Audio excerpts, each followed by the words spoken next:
오늘의 플러스, 미래에 더 중요해질 역량이 뭘지 알아봅니다. 오랜 시간 실리콘밸리 스타트업들의 멘토이자 교육 전문가로 활동해 온 분인데요. 폴킴 전 스탠포드 대학 부학장 모셨습니다. 어서 오세요. 네, 안녕하십니까. 아, 교수님 영광입니다. 반갑습니다.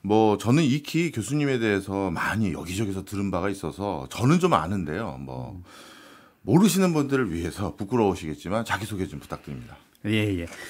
저는 35년 동안 미국에 살았고요. 예. 24년 동안 스탠포드에서 재직을 했습니다. 네.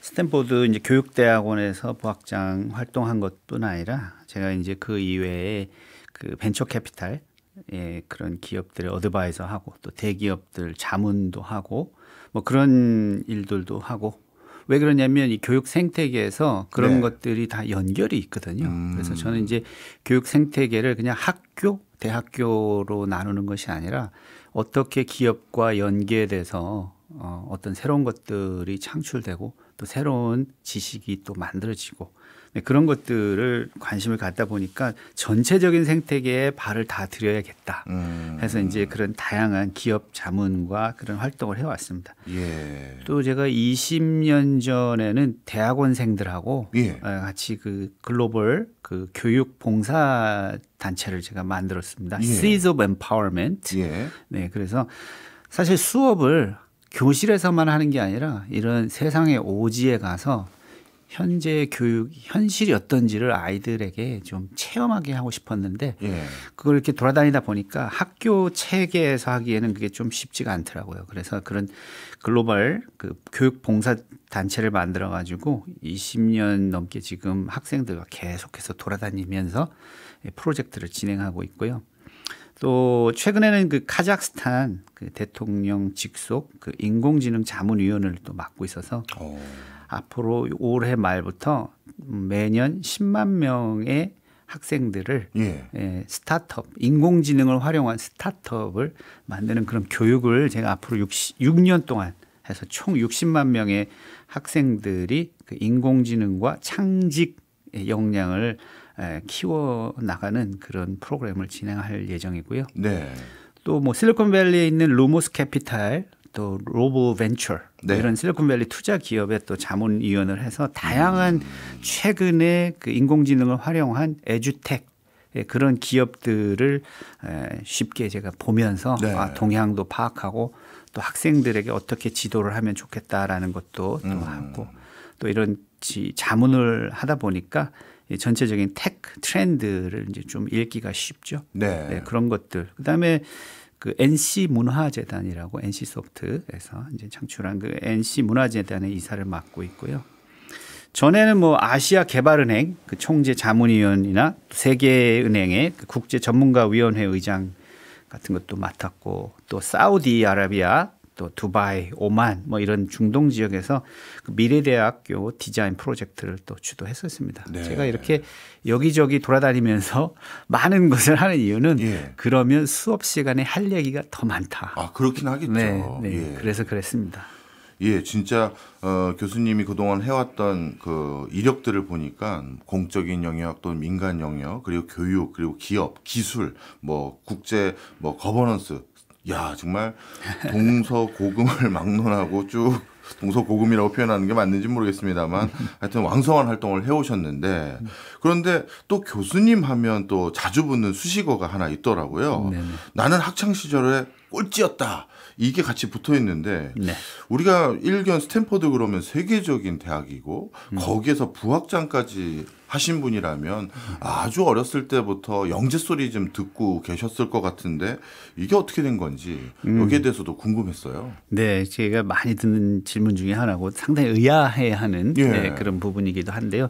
실제로 제가 그래서 그걸 증명하려고 학교에서 성적표를 떼놨습니다. 아, 내가 꼴찌 거짓말 아니다. 네, 하위 1%가 진실이다. 야, 성적을 자랑하려고 뗀 적은 있지만 나 꼴등이 맞다라고 떼는 거죠. 그게 이런 그 동네 눈에서도 뗄 수가 있더라고요. 요즘에는 성적표를. 그래서 제가 그 동네 그 주민센터에 가서 그 제 고등학교 성적표 좀 주세요 했더니 그 떼시는 분이 그 제 성적표를 보더니 웃으시더라고요. 그래서 저 웃음의 의미는 무엇일까? 네, 그래서 저도 보고 좀 웃었습니다. 네, 그 숨이 양가 그 당시에는 그랬는데 양가. 네, 그런 초등학교 1학년 때부터 고등학교 졸업할 때까지 성적이 상당히 안 좋았고요. 그 이유는 그 당시만 해도 학교 폭력도 되게 심했습니다. 그 선생님한테 매일 맞는 거죠. 네, 맞아요. 공부를 못하는 아이들은 더 맞습니다. 네, 그래서 뭐 초등학교 1학년 때부터 고3까지 계속 맞고 또 생활을 했고 그래서 학교 다니는 게 너무 싫었어요. 네, 너무 싫고 그래서 이제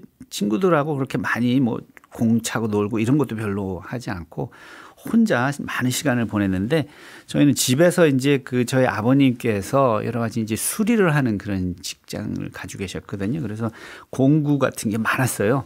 그래서 그 방에 가면 공구도 있고 뭐 부서진 기계들 이런 것들이 있었는데 텔레비도 뜯어보고 카메라도 뜯어보고 라디오도 뜯어보고 뭐 다 뜯어보고 그 어떻게 작동하는지 궁금해서 또 그걸 또 뜯어가지고 또 이제 다시 조합을 해갖고 새로운 걸 만들고 지금 생각하면 초등학교 4학년인가 3학년 그때쯤에 전기 자동차를 제가 만들겠다고 그 보일러에 들어가는 모터가 있습니다. 그게 이제 직류 모터인데 그거를 그게 그 교류 모터군요. 교류 모터인데 이 배터리 보통 나오는 것들은 직류잖아요. 그래서 그거를 교류로 어떻게 바꿀까? 뭐 이걸 고민하고 막 그러면서 전기를 공부를 하고 그래서 모터를 작동시키고 거의 판자떼기에다가 이제 그 모터를 이렇게 장착하고 막 이러면서 전기 자동차를 그 당시에 만들어 보겠다. 뭐 이런 것도 했고 또 엑스레이를 만들어 보겠다 집에서 그러면서 그런 거를 만들다가 저희 형님이 괜히 만져가지고 감전당하고 막 이런 경우도 있었고 그래서 집에서 혼자 그렇게 뭐 만들고 뜯고 하는 거죠. 지금 보면은요 그게 학교의 메이커 스페이스예요. 저만의 메이커 스페이스를 제가 만든 거죠. 그렇네요. 네, 그래서 제가 뭐 학교에서 진행하는 과학 관련된 발명상 그런 건 되게 많이 받았습니다. 제가 이 성적과 관련된 것들은 다 하위 1%이기 때문에 그런 건 받지 못했지만 그래도 발명이나 새로 만드는 것, 이런 뭔가 그런 거에 있어서는 제가 상을 받았는데요. 하나 여쭤보면 혹시 그런 딴짓이라고 우리 한국에서 그걸 딴짓이라고 부르거든요. 그런 거 할 때 부모님이 말리고 국영수 공부 안 해 이런 소리는 안 하셨어요? 저희 솔직히 말씀드리면 아버님이 제가 몇 학년인지 잘 모르셨어요. 그럴 수가 있어요. 별로 그렇게 중요하게 생각하지 않으신 거죠. 네 인생은 네 거니까 네가 알아서 해라. 그리고 또 항상 하시는 말씀이 너는 고등학교를 졸업하면 일단 집을 나가야 된다. 그래서 제가 초등학교 5학년 때 아버님한테 지금 나가면 안 될까요? 이렇게 여쭤봤습니다. 그랬더니 아버님께서 그거는 안 되고 그건 안 된다. 고등학교는 졸업을 해야 나갈 수 있다. 이런 말씀을 하셨습니다. 그래서 저의 좀 삶이 약간 좀 달랐습니다. 학교에서는 꼴찌. 하지만 또 제 메이커 스페이스, 저의 그 메이커 스페이스에서는 상당히 많은 재밌는 것들을 만들어 보고 하면서 실험하면서 그렇게 자랐던 학창 시절이 있었습니다. 정말 말씀을 듣고 나니까 뭐 어떤 면에서는 지금 학부모님들이 우리에게도 희망이 보인다 이렇게 생각하시는 분도 계실 것 같아요. 너무 좋죠. 지금 보면 한국은 기승전결 입시잖아요. 맞아요. 입시 때문에 아이들의 자율성이 이제 손상이 되고 창의력이 제한이 되고 질문 능력이 없어집니다. 어떻게 보면 지금 인공지능 시대에 가장 필요한 역량들을 저해하는 그런 교육 방식이 지금 진행이 되고 있어서 상당히 가슴이 아픕니다. 제가 많은 학교들을 이제 돌아다녔으니까 그동안에 보면서 이 한국 교육과 많이 비교를 하는데 현재 그 기승전결 입시는 꼭 바뀌어야 된다. 그걸 저는 너무나도 강조하고 싶고요. 그래서 제가 어렸을 때부터 질문이 저는 많았습니다. 호기심도 많고 그러면서 호기심을 충족하기 위해서 저희 집에 그 백과사전이 있었거든요. 그래서 그것만은 제가 많이 봤습니다. 뭐 그 당시엔 인터넷이나 이런 게 전혀 없었으니까 컴퓨터도 없었고. 그래서 백과사전을 보면서 호기심에 대한 충족을 시켰고요. 그러면서는 좀 상상을 또 많이 했죠. 큰 질문들 예를 들면 만약에 내가 뭔가를 할 수 있게 된다면 어떨까? 예를 들어서 그 당시에는 AFKN이라고 있었는데 혹시 연령 저도 그 세대입니다. 그 세대십니까? AFKN이 나왔습니다. 그러셨어요. 저는 그때 그 AFKN이 공짜로 나오잖아요. 그러니까 그걸 틀어놓고서 이해는 할 수 없었지만 그걸 보고 이렇게 계속 봤던 기억이 납니다. 스타트랙. 그때 그 당시에 스타트랙 원조 스타트랙 그걸 되게 재밌게 보고 그러면서 물론 이해는 못했죠. 근데 그 당시에 이해는 못했지만 들은 게 많지 않습니까? 많이 들었다는 게 나중에 영어 공부를 하는데 도움이 된 것 같습니다. 그래서 이제 큰 상상, 내가 미국에 가면 어떨까? 저런 나라에서 한번 살아보면 어떨까? 그런 큰 질문. 그러기 위해서는 또 작은 질문들이 생기잖아요. 그럼 영어를 해야 되는데. 그럼 영어를 잘하려면 뭘 해야 될까? 뭐 이런 식으로 해서 질문에 질문을 꼬리를 잇는 그런 질문들을 하다 보니까 이제 그 질문들이 나중에는 상상이 되고 상상이 현실이 된 거죠. 그래서 학창 시절을 그렇게 보냈습니다. 멋집니다.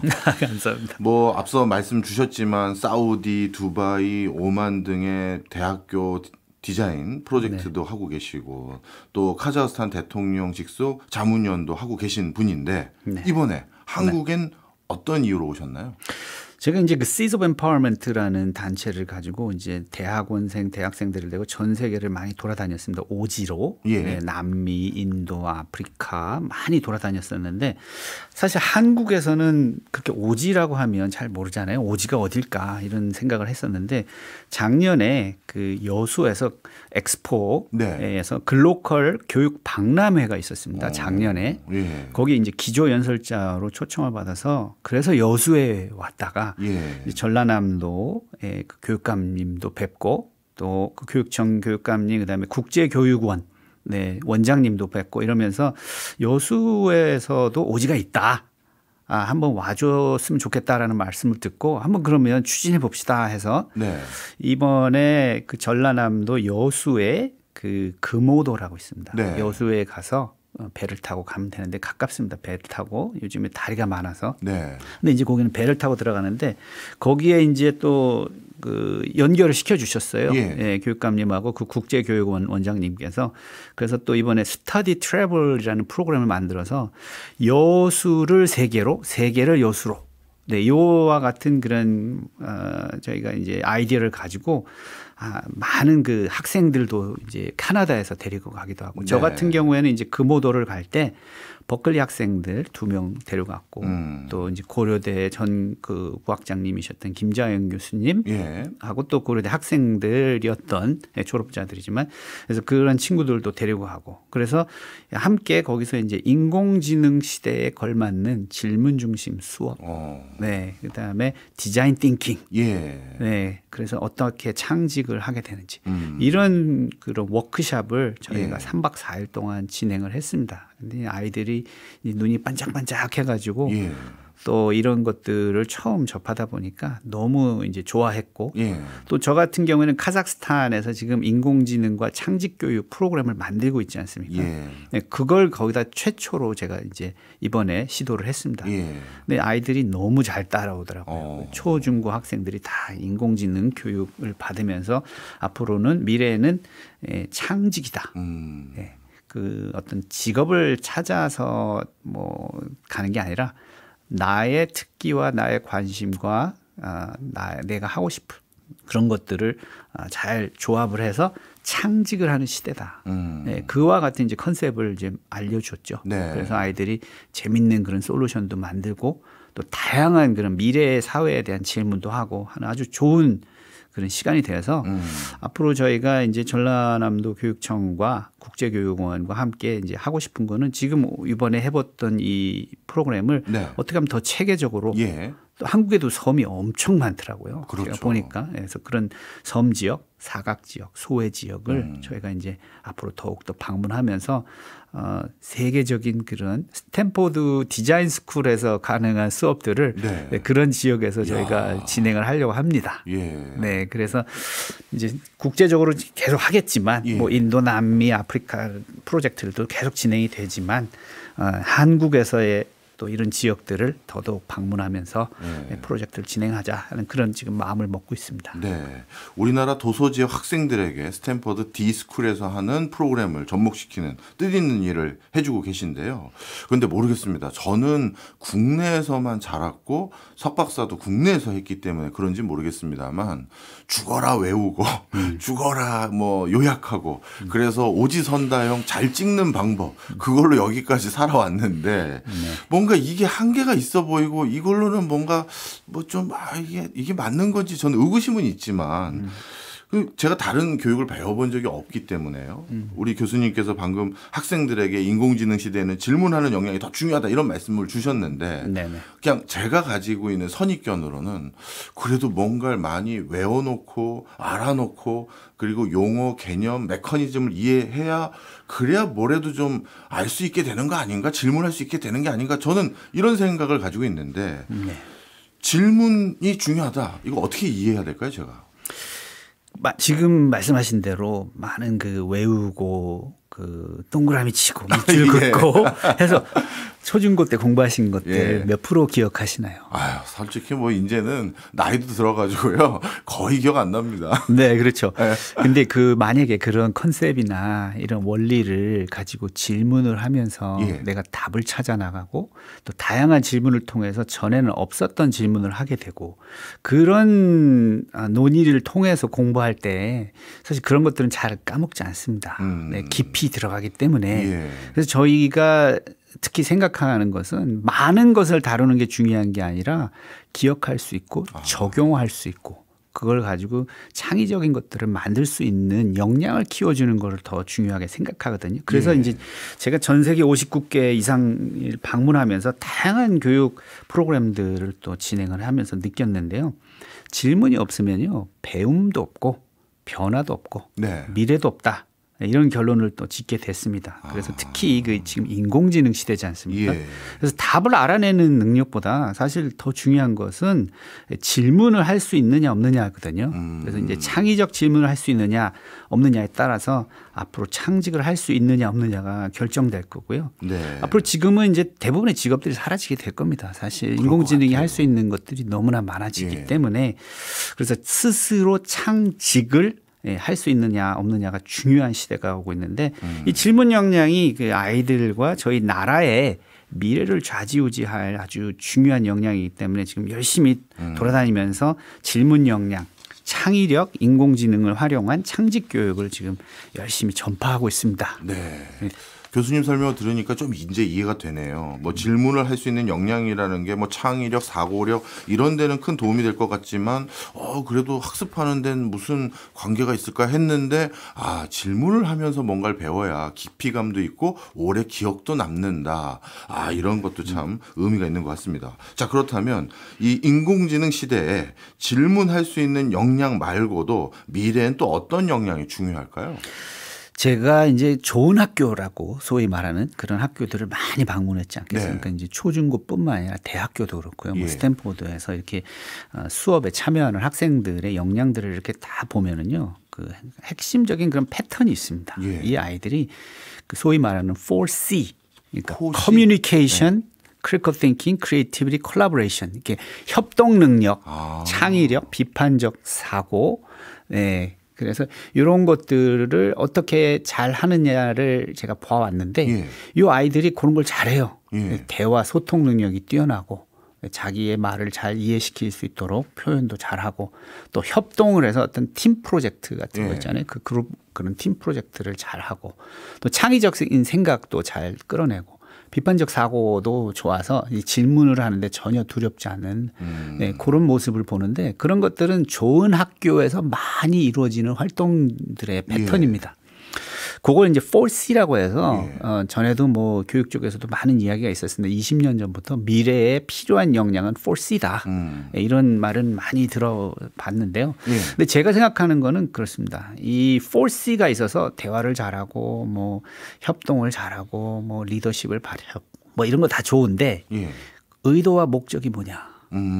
의도와 목적이 잘못된 경우에는 똑똑한 아이가 나중에 더 위험한 아이가 될 수 있다. 그렇겠네요. 네, 특히 인공지능 시대에. 그래서 제가 2C를 거기다 추가했는데요. 예. 컴패션과 커밋먼트입니다. 이거는 이제 궁휼한 마음, 헌신하는 마음, 그다음에 이제 그 책임감이죠. 커밋먼트 하면 책임감.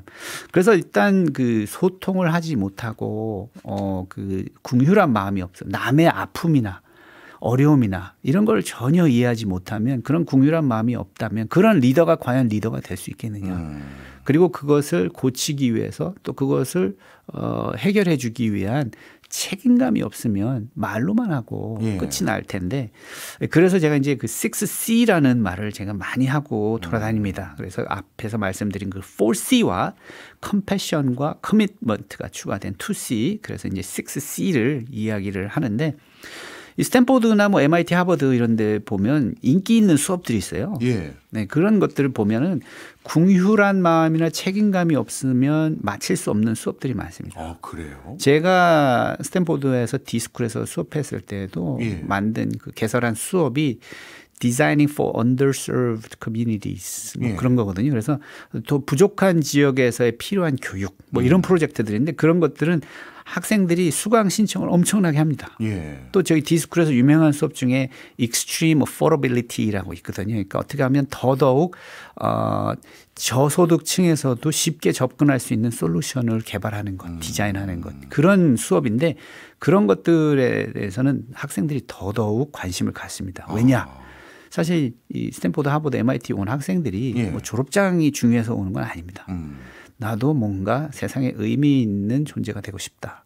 그러기 위해서 어떤 내 역량을 키워서 그런 해결을 하고 싶다. 문제 해결을 하고 싶다 하는 그런 선한 것들, 세상에 도움되는 것들에 적극 참여하고 싶어 하는 아이들이 많습니다. 그렇군요. 네. 그래서 그런 아이들 보면 초중고 때도 그런 활동도 많이 했고요. 예. 또 그런 것들이 이제 에세이나 이런 데 반영이 돼서 또 그렇게 입학을 하고 또 이렇게 스탠포드 학교에 오면 그런 수업들을 찾습니다. 네. 그래서 이제 제가 결론 내린 거는, 똑똑하지만 궁휼한 마음이 없이 자란 사람은 리더가 되면 더 위험하다. 네. 특히 그 인공지능 시대에서 이런 6C가 더욱더 중요한 이유는, 저는 그 인공지능은 그 화학을 좀 공부하신 분이라든지 뭐 대부분 아시겠지만 나이트레이트 암모나이트라는 거 있죠. 암모니움. 네. 나이트레이트 암모니움. 그게 이제 비료로 쓰일 수 있는 케미컬 컴파운드인데, 이게 비료로도 쓸 수 있지만 폭탄으로 만들 때 쓸 수 있습니다. 그래서 인류에게는 엄청난 축복이죠. 비료가 네. 만들어졌으니까. 하지만 이게 나쁘게 쓰이면 엄청난 파괴적인 도구가 될 수 있다. 인공지능이 바로 그렇습니다. 인공지능이 엄청난 축복이고 세상에 큰 기여를 할 수 있지만 엄청난 파괴적인 도구가 될 수 있다. 이런 것을 잘 다루려면 6C를 가진 리더가 필요하다. 네. 네, 그래서 제가 6C를 강조하고 있습니다. 알겠습니다. 실제로 그렇다면 우리나라도 이 인공지능 이제 산업 기술 이걸 육성하겠다고 하는데, 단순히 산업 기술만 쳐다보고 있을 게 아니라 우리나라의 교육 방식에도 뭔가 근본적인 변화가 있어야 될 것 같은데요. 어떻습니까? 그렇죠. 제가 생각하기에 지금 현재 기승전결 입시, 예. 이것은 정말로 잘못된 미래를 정의하고 그것을 위해서 열심히 노력하는 그런 모습입니다. 제 친구 크리스티일이라고 하버드 교육대학원의 교수가 있는데, 그 친구가 말한 그 한국 교육에 대한 언급을 한 적이 있습니다. 그게 미래를 잘못 정의해서 그것을 잘못된 미래를 위해서 열심히 준비하는 학생들이 참 불쌍하다. 네, 저도 공감합니다. 그리고 제가 이제 그 전에 이 몇 달 전에 싱가포르 그 난양 공대에서 이제 기조 강연 때 처음으로 제가 언급한 포인트 중에 하나가 이겁니다. BG와 AG. 그건 뭐예요? Before Gen AI 시대의 교육과 예. After Gen AI 시대의 교육은 달라야 한다. 그래서 제가 이거를 말했더니 사람들이 많이 공감을 하더라고요. 그래서 예. BG와 AG, 또 BC, AD 같이 이렇게 들리는데, BG와 AG가 뭐가 다르냐면요. 그 다양한 인공지능 기술을 활용해야만 해결할 수 있는 과제를 줘야 되는데, 예. 그게 이제 AG 시대에 그런 과제들을 줘야 되는데, 현재 그 수업 교실에서 대학교 강의실에서 학생들이 받고 있는 건 BG 커리큘럼입니다. BG 과제입니다. 예. 네, 인공지능 필요 없어도 되는 것. 그런 과제들을 갖고 하기 때문에 저는 그런 것들이 무슨 도움이 되겠느냐. 앞으로는 인공지능을 활용해서 문제 해결을 하고 솔루션을 직접 디자인해서 문제를 풀어가야 하는 그런 과제들을 주어야 된다. 이거는 어려서부터 초중고에서 다 적용을 해야 된다. 그리고 그거는 상당히 시급하다. 이런 생각을 합니다. 왜냐하면 인공지능 시대에서는요, 사실 두 번째 좋은 인공지능은 쓸모가 없습니다. 그렇죠. 네, 그래서 국가적인 흥망을 결정할 거다. 네, 이거는 어떻게 보면 핵폭탄보다 더 중요한 그런 엄청난 그런 파괴력과 또 창조력을 함께 가진 그런 자원입니다. 그래서 그런 생태계가 있으려면 뭐 산업이 갑자기 생기지 않지 않습니까? 그렇죠. 이 생태계가 있어야 되는데 그 생태계에서 움직일 사람들이 필요한데 이런 기승전결 입시 교육을 받은 학생들이 그런 데서 생태계에서 활약을 할 수가 없죠. 그렇기 때문에 지금 초중고에서 지금 금오도에서도 저희가 인공지능 관련된 솔루션을 가지고 아이들이 직접 디자인을 하고 또 미래 사회에 대한 질문을 하는 그런 수업을 했는데 그런 에이지 수업 이 너무나도 절실히 필요하다. 그런 학생들이 지금 이제 바로 사회에 나와서 상당한 창의력을 발휘해서 많은 새로운 산업 기반을 만들어내고 새로운 아이디어를 통해서 창직을 많은 사람들이 이제 창직을 해야 되는 그런 시대이다. 그래서 교육은 그렇게 변화돼야 된다. 잘못된 미래를 정의하고 그것을 위해서 열심히 달리는 학생들이 아니라 미래를 제대로 정의한 그런 창직의 생태계에서 활약할 수 있는 그런 학생들이 지금 필요하다. 그래서 그렇게 교육이 바뀌어야 되겠다라고 생각하고 있습니다. 아마 우리 교수님 말씀 듣고 계신 많은 청취자분들 중에서 특히 학부모분들은 지금 머리가 깨져가실 것 같아요. 왜냐하면 우리나라는 그 솔루션을 잘 활용해야 된다고 방금 말씀 주셨는데 공부를 시키기 위해서 컴퓨터는 하루에 2시간만 써야 돼. 이게 예전이었고 지금은 아마 어느 집에선 또 그렇게 얘기할 수도 있을 것 같은데요. 너 하루에 인공지능 30분만 써야 돼. 너 이제 인공지능 그만하고 문제집 풀어. 이거 할 것 같은데 야, 이거 우리나라에서도 그래서 사실 AI 교육을 도입하겠다 했을 때 찬반이 진짜 많이 엇갈렸었거든요. 이거 우리가 어떻게 받아들여야 될까요? AI 교육과 AI를 활용한 교육 뭐 이런 부분들이 이제 다 다르게 저는 생각하는데요. 인공지능을 활용해서 입시 준비를 더 잘하게 하는 프로그램은 가장 무의미한 일이다. 그래서 기존의 교과서를 인공지능을 입혀서 사용하면 가장 시간 낭비하는 일이다. 그렇게 저는 생각합니다. 그래서 인공지능을 활용해서 문제 해결을 하고 솔루션을 직접 디자인하는 그런 경험을 학생들에게 주어야 하는데 그것이 아니라 입시를 위해서 인공지능을 활용한다? 이것처럼 말이 안 되는 그런 교육은 지금까지 진행이 되고 있는데 빨리 하루속히 변화가 있으면 너무 좋을 것 같고요. 이건 또 선택이 아니라 필수적인 겁니다.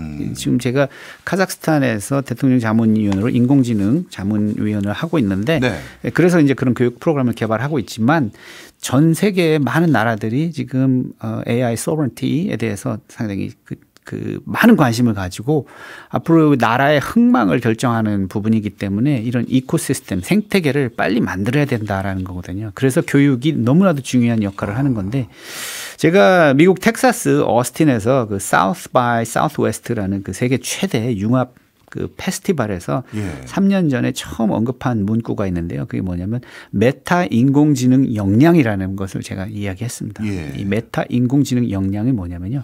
하나의 인공지능에 의존하는 게 아니라 그러니까 대부분 보면 뭐 챗GPT로 뭐 물어보고 막 이러지 않습니까? 근데 그게 상당히 위험하거든요. 하나의 인공지능에 의존하는 것이 아니라 여러 인공지능을 활용해서 최종적인 결론을 짓는 역량. 그러니까 저 같은 경우에도 매일 뭐 챗GPT뿐만 아니라 클라우드 AI나 퍼플렉시티나 제미나이나 뭐 그락이나 뭐 여러 가지를 많이 사용하면서 결론을 지을 때 하나에 의존해서 짓는 게 아니라 다 물어봅니다.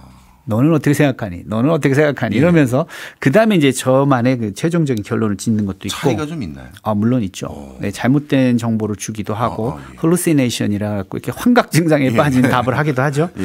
또 다른 거는 인공지능끼리 경쟁을 시켜서 최고의 결과를 얻는 것. 그 역량이 제가 말씀드린 메타 인공지능 역량 중에 하나입니다. 그래서 두 가지 여러 인공지능을 활용해서 최종 결론을 짓는 것, 그다음에 인공지능끼리 경쟁을 시켜서 최고의 결과를 얻는 것. 제가 뭔가 이렇게 개발을 할 때 뭐 챗GPT로 시작을 할 수도 있지만 그걸 클라우드 AI한테 가서 챗GPT가 이렇게 얘기해 주는데 이게 다야? 이게 누구보다 더 잘할 수 없어? 그러면 또 클라우드 AI가 이런 또 발전 방향이 있습니다. 그럼 한번 해봐. 그럼 또 이렇게 보여주지 않습니까? 그걸 가지고 이제 퍼플렉시티한테 가서 이게 저 진위가 사실인지를 좀 체크를 좀 해줘. 그럼 또 걔가 해주죠. 그럼 그걸 가지고 이제 챗GPT한테 다시 돌아와서 얘들이 이렇게 얘기하는데 너는 어떻게 생각해? 여기서 더 발전적인 게 없을까? 그러면 또 이제 또 얘기를 하죠. 그러면 서로 경쟁을 시키는 거죠. 그래서 이걸 메타 레벨의 메타 인공지능 역량이라고 저는 정의를 했습니다. 그래서 이런 경험을 갖지 않으면 아이들이 그냥 챗GPT의 말을 무조건 수용해서 그렇죠. 너무나도 위험한 그런 상황이 됩니다. 또 호의적인 것도 그냥 믿게 되고 그래서 이런 것도 필요하고요. 그다음에 이제 아까 말씀하신 뭐 우리 아이 컴퓨터 몇 시간만 사용해 뭐 이런 것들 있지 않습니까? 이런 것들은 어떻게 보면 자기 주도력이 부족한 경우에 그런 일이 많이 생깁니다. 그래서 아이들에게 스스로 생각해보고 판단하고 결정하고 책임질 수 있는 기회를 얼마나 많이 주었느냐에 따라서 아이가 자기 주도적인 아이로 성장하는지 아닌지를 결정하게 되거든요. 그래서 이분 대부분 이제 부모님들 보면 이거 해 저거 해 숙제는 했어 안 했어 뭐 해 뭐 커서 뭐가 돼야 되고 뭐 이렇게 하면 돈 잘 번다 이런 말씀 안 하셔야 됩니다. 그렇게 되면 스스로 생각하고 판단하고 결정하고 책임질 기회가 없거든요. 그래서 아주 작은 것이시라도 오늘은 뭐 입을까 뭘 입었으면 좋겠어부터 시작해서 뭐 큰 결정까지 아이들에게 최대한 많이 생각하고 스스로 판단하고 결정을 짓도록 하라. 그리고 실수하는 것을 용납해라. 실수하고 본인이 실수했고 잘못했으면 거기에 대해서 또 결과가 어떤지를 스스로 체험하고 아 내가 실수했구나. 그런 성찰을 할 수 있도록 기회를 줘라. 어떤 부모님들은 그렇습니다. 아, 그거 혼내고 말지. 그걸 뭐 이렇게 계속 길게 하고 대화를 하고 있느냐 그러는데 그 대화가 너무나 중요합니다. 식탁에서의 대화. 또 질문이 왔다 갔다 하는 그런 대화. 네, 그래서 어떤 질문을 했을 때 아, 그거 뭐 그걸 질문이라고 하느냐 이런 식으로 반박을 하면 아이가 질문 역량이 확 줄어듭니다. 그렇게 질문을 한 것도 재밌네. 나는 이렇게 생각하는데 그건 또 어떻게 생각해? 이렇게 또 질문으로 이렇게 대답을 해주면 질문이 계속 이제 성장을 하게 되죠. 그렇군요. 또 어떤 부모님들은 우리 애는 너무 엉뚱한 질문을 많이 해요. 그러는데요. 그거 좋은 겁니다. 엉뚱한 질문을 많이 한다는 거는 창의적인 질문을 많이 한다는 거고 그럴 경우에 아이가 앞으로 호기심을 가지고 또 충족을 시켜주기 위해서 또 찾고 하는 기회를 많이 제공해야 아이가 자기 주도력이 생긴다. 그래서 이제 인공지능 시대에는 저는 초자기 주도력이라는 말을 합니다. 그게 뭐냐면 인공지능을 활용해서 내가 할 수 없었던 것을 할 수 있게 하는 그런 경험을 하게 하는 거죠. 그래서 초등학교 5학년이 저도 이제 이거를 실험적으로 또 실행을 해봤는데 초등학교 5학년이 어떤 프로젝트까지 진행할 수 있을까 하고 해서 인공지능 툴을 주고서 해봤을 때 현재 대학원 과정의 프로젝트를 초등학교 5학년이 수행할 수 있는 겁니다. 이게 인공지능이 있기 때문에 가능합니다. 그래서 그런 프로젝트나 이런 문제를 저희가 줄 때 그렇게 인공지능을 초자기 주도력을 가지고 활용해서 해결할 수 있는 그런 과제를 주었을 때 제가 할 수 있는 역량이 1이라면 인공지능을 활용했을 때 100이 될 수 있는 거죠. 네, 그래서 그 초자기 주도력은 인공지능을 활용해서 자기가 할 수 있는 역량보다 훨씬 더 큰 것들을 할 수 있는 그런 것들을 제가 많이 봤습니다. 그래서 실험적 교육에서 보면 이 초등학교 5학년도 대학원 수행을 할 수 있다. 예를 들자면 제가 초등학교 5학년 중에 그 ADHD가 있는 학생이 있었어요. 그래서 이렇게 대화를 잘 못하고 뭐 이러는데 그 아이를 보니까 디테일이 상당히 강하더라고요. 그래서 그 아이에게 뭘 좋아하느냐 했더니 자기는 새를 너무 좋아한다. 그렇다면 제가 그랬죠. 새를 좋아하면 새 소리를 듣고 어떤 새인지 알아맞히는 그런 솔루션을 한번 만들어 볼래? 그랬더니 그 아이가 인공지능을 같이 이제 대화를 하면서 그런 솔루션을 만들었어요. 그리고 새가 이렇게 지나다니면 그 새 소리를 듣고 저거는 어느 지역에 사는 무슨 새입니다라고 알아맞히는 거죠. 그 프로그램을 금방 만들더라고요. 하룻밤 만에. 그래서 다음 날 제가 이 학생이 그걸 맞췄을 때 그럼 뭘 했으면 좋겠냐 이제 물어봐서 제가 이랬습니다. 그러면 그 새소리를 네가 다시 리플레이를 하는데 그 키하고 톤을 좀 바꿔서 리플레이를 하면 새가 알아들을 수 있을까? 그 소리에 새가 반응할까? 이런 프로젝트를 제가 줬습니다. 이게 초등학교 5학년 초등학생한테 줄 수 있는 이런 프로젝트들입니다. 근데 아이들이 그걸 해냅니다. 예. 이건 이제 대학원에 가서나 해야 되는 그런 프로젝트들인데 이렇게 어린 학생들도 이런 대학원 과정에서나 할 수 있는 것들을 할 수 있다. 초자기 주도력을 발휘할 수 있다. 예. 인공지능 시대이기 때문에. 그래서 지금 교육이 상당히 변화를 급하게 지금 필요로 하고 있다. 큰 변화를 지금 필요로 하고 있다라고 말씀드리고 싶습니다. 그렇군요. 말씀을 듣고 보니까 진짜 근본적인 것부터 우리가 다시 물어보고 다시 설계해야 될 시점인 것 같은데 그런데 또 그게 쉽지 않은 게요. 그런 좋은 교육 환경을 제공해 주기 위해서는 가장 중요한 또 하나가 교사들이 거기에 대한 이해도도 있어야 되고 거기에 부합하는 교육 프로그램도 가지고 있어야 되고 뭔가 이런 교사들의 역량도 달라져야 될 것 같은데 이건 어떻게 해야 될까요? 제가 그래서 전에 이제 책도 냈었는데 티칭이 아니라 코칭이다라는 그런 제목의 책도 있습니다. 그래서 이제 티칭을 할 시대는 지났다. 네. 티칭은 BG 시대다. 코칭이 AG 시대다. 이렇게 말씀을 드리고요. 그래서 코칭을 할 수가 있게 되는데 제가 이제 인공지능을 활용한 코칭 시스템도 개발을 해서 제가 많은 실험을 해봤습니다. 예. 그래서 초개별화된 학습 설계가 가능해졌다. 이게 뭐냐면 다시 말씀드리면 초개별화된 개별 학습 뭐 이런 거 많이 들어봤지 않습니까? 네. 그래서 초개별화된 학습 설계가 가능해졌다. 인공지능과 함께. 그래서 제가 그 인천교육청하고 프로젝트를 진행한 적이 있습니다. 인천교육청에서 일거스라는 캠페인이 있거든요. 네. 학생들이 읽고 걷고 쓰기. 제가 이제 너무나도 좋아하는 프로젝트 중에 하나인데 거기다 인공지능을 이제 접목을 시켜서 아이들이 읽을 때에는 인공지능을 또 함께 활용해서 코칭을 받습니다. 그러니까 어떤 것을 읽어야 될까?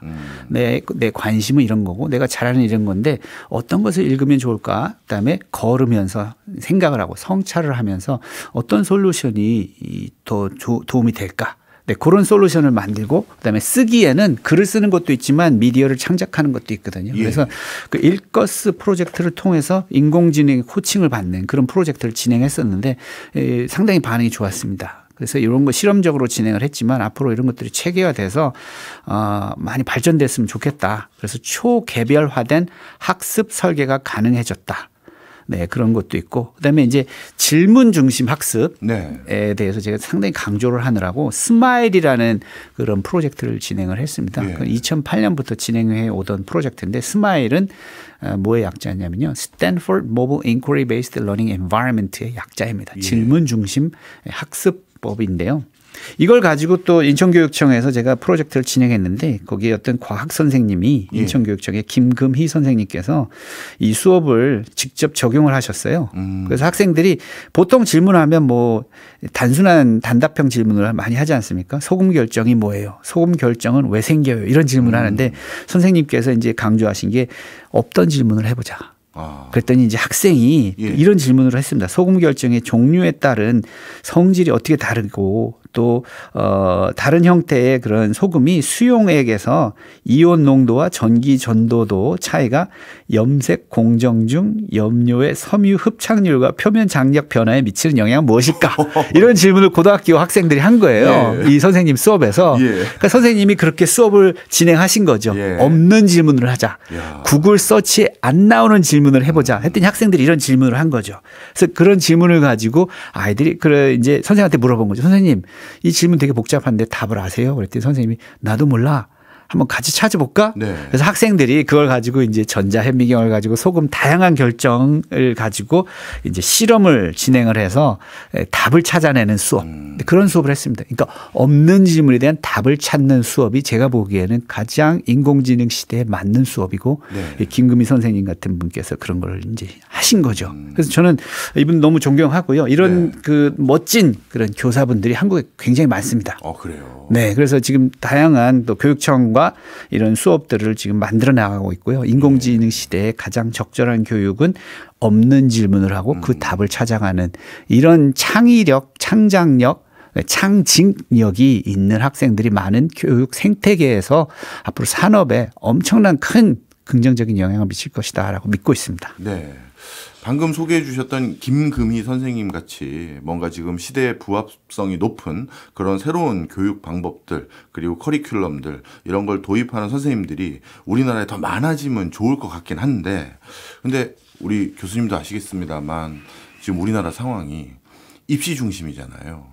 그런데 엄마 우리 학교 선생님 나한테 이상한 거 시켜. 수능에 안 나오는 거 아니면 시험에 안 나오는 거 시켜. 그러면 이게 부모님이 학교에 달려와가지고 아니 선생님 왜 그런 걸 하세요. 애 의대 가는데 도움 안 되는데 이런 소리 나오는 솔직히 학교들도 꽤 있습니다. 그래서 그런 클레임 받으면 또 골치 아파지니까 에휴 그냥 교과서 중심으로 가자 하시는 분들도 아마 적지 않을 것 같아요. 자 그래서 우리 학장님께서 말씀 주셨던 그 수많은 AI의 시대에 부합성 높은 새로운 교육 그리고 새로운 어떤 역할들 이런 걸 도입하려면 우리 스스로의 마인드도 많이 바뀌어야 될 것 같은데 우리가 이제는 어떤 마인드셋이 필요할까요?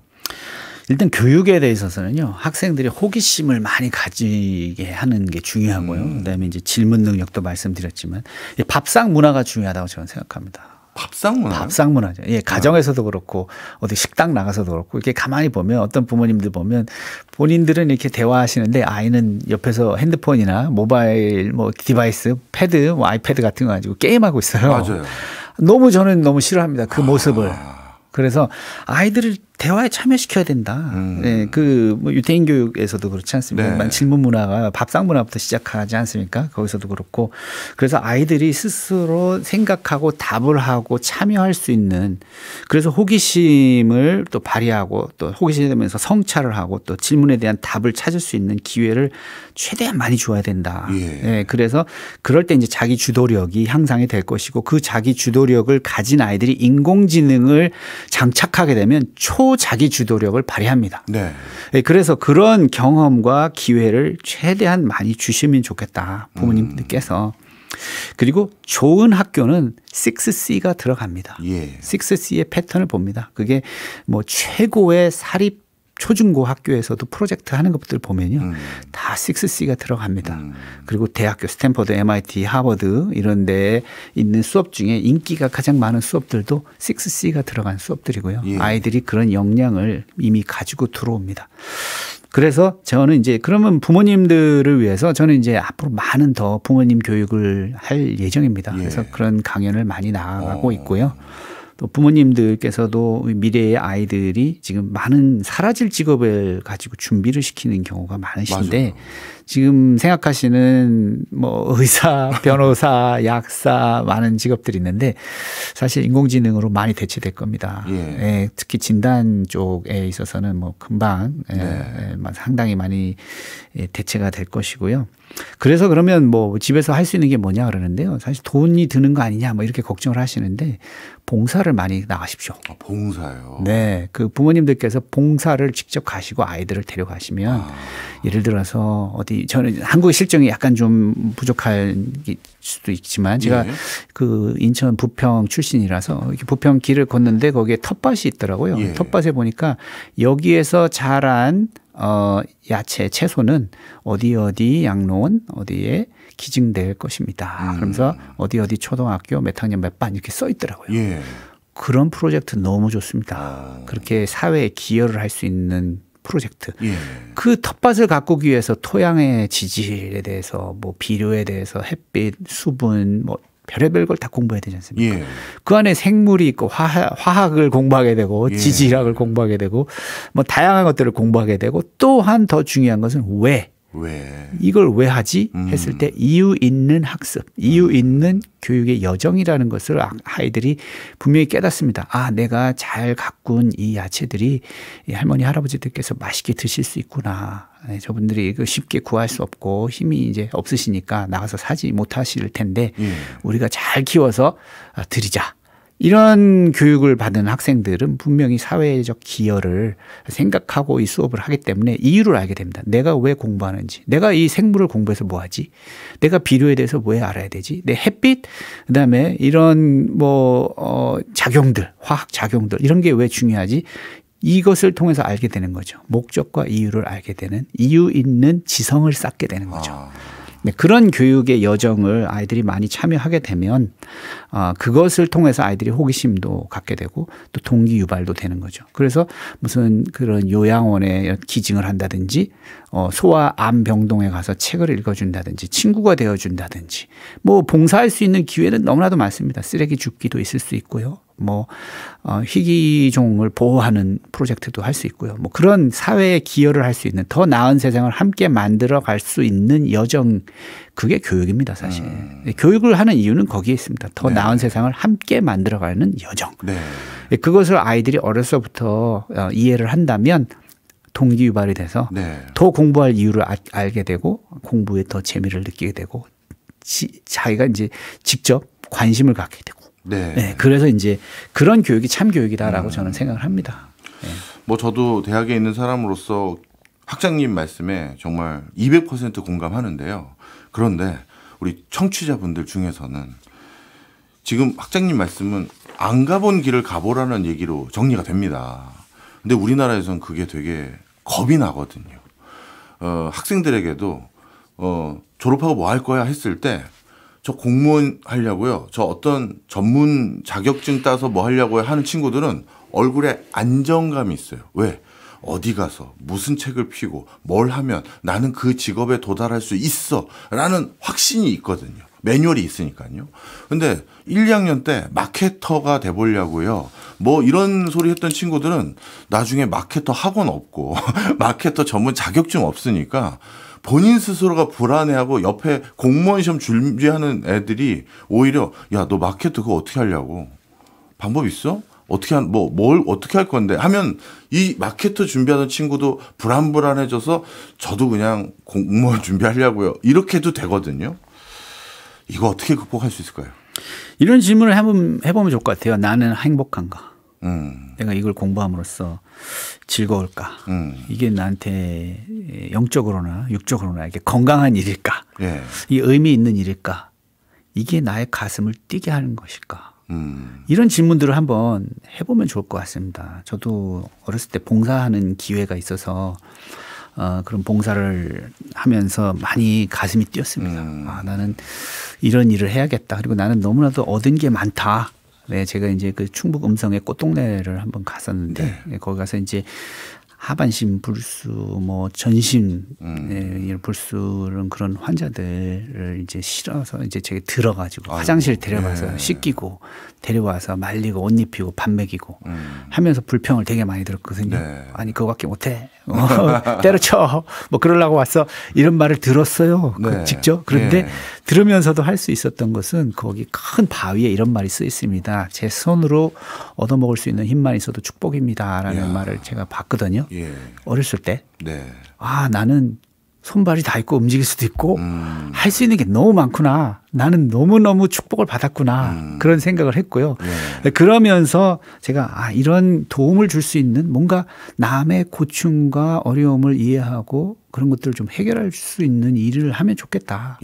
이러면서 이제 교육에 또 이제 뭐 다른 일화들이 많이 있지만 교육계에 들어가게 됐는데 그런 것들이 많이 도움이 된 것 같습니다. 그래서 행복한가, 의미 있는가, 그리고 이게 나를 가슴을 뛰게 하는가를 한번 질문을 해보면 그 뭐 공무원 시험 하는데 가슴이 뛰는지 뭐 어디 대기업 가서 뭐 하면 정말 내 가슴을 뛰게 하고 또 우린 다 죽습니다 결국. 그래서 묘비에다 뭐라고 쓸까? 뭐 묘비가 있을지 없을지 모르겠지만 생일은 다 알지 않습니까? 내가 뭐 몇 년생이다.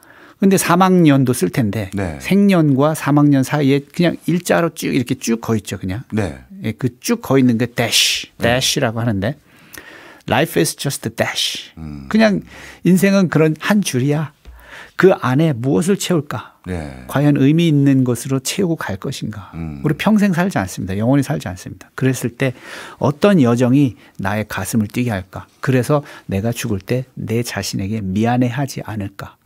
요 생각을 한번 한다면 그냥 단순히 남들이 하기 때문에 안정적이기 때문에 돈 잘 벌 것 같아서 하지는 않을 것 같습니다. 네, 이해했습니다. 우리 아이도 스탠퍼드 대학교 교수 같은 거 했으면 좋겠습니다라고 생각하는 부모님들께는 아마 오늘 어떻게 이 자리까지 오셨는지 설명해 주신 게 많은 귀감이 될 것 같습니다. 지금까지 폴킴 전 스탠퍼드 대학 부학장이었습니다. 고맙습니다. 네, 감사합니다.